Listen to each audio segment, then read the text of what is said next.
I was trying to test a stack of old hard drives for a project to see if any of them still worked or could be salvaged. I run across one that partially worked but had major drive errors on head 0, which rendered the drive effectively useless even though it would spin up and do some I/O, with the first head being non-working 98% of the time. The drive couldn't really be salvaged by any normal means, which is probably why I had it in the first place.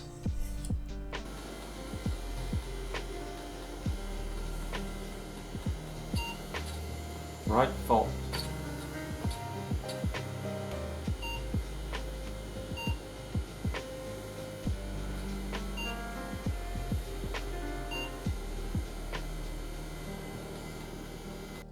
So I decided I would go ahead and open the drive up, expecting to see some sort of damage on one side of one of the discs, or maybe some sort of head damage.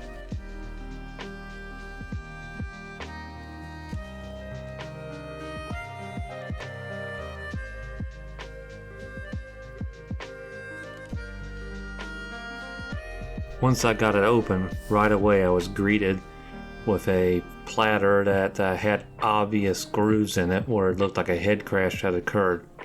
So I had assumed that that was the first head 0, and that the rest of the platters would be in fine shape. Alright, so this is what a head crash looks like on the hard drive. You can see in the track of this head, which is head 0, there's 5 heads, and they numbered 0 through 4.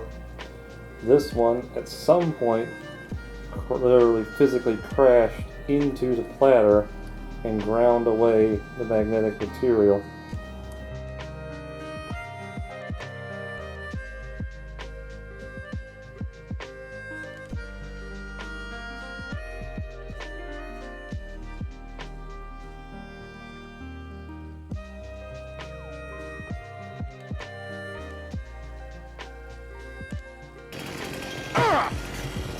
That's a lot of damage.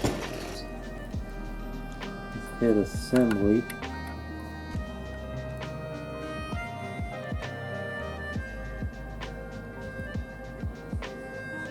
I was surprised, as I decided to continue to take apart the drive, to find that every platter had the same pattern of damage until I got down to the very last one, which had a significant scratch in a lateral direction,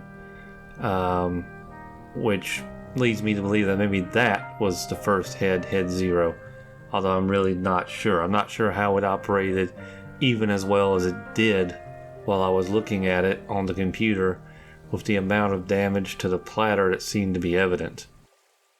Also, when I ran a cleaning cloth across the heads, there was a significant amount of that magnetic material on each one of the heads from where it ground off the disc surface.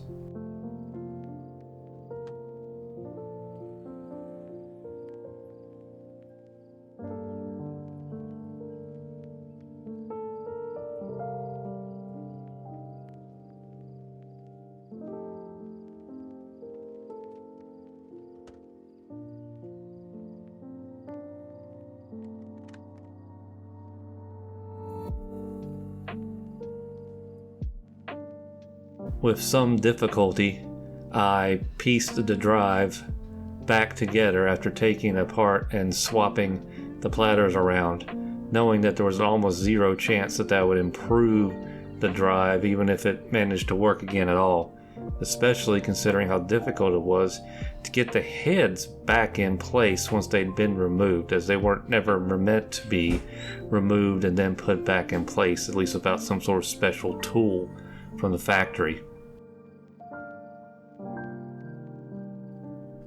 So after all that work and swapping the platters around and manhandling all the sensitive electronics, did the drive work any better?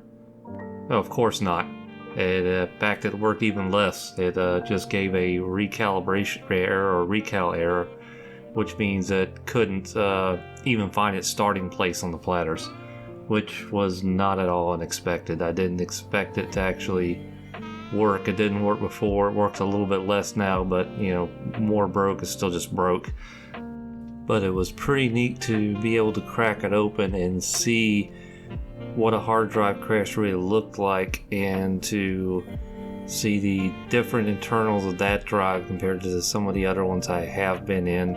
I have successfully revived a drive or two, but it's pretty rare that you can do anything with these old drives when they failed. But it's all, you know, it's a learning experience, and it's worth the shot, at least for no other reason than entertainment. If that's the kind of thing that entertains you, which if you're watching this far, it probably is. Anyway, that's it for this video. Just a quick run through of what I found. This is part of a larger project which I will eventually get uploaded later. But thanks for watching, and see you again.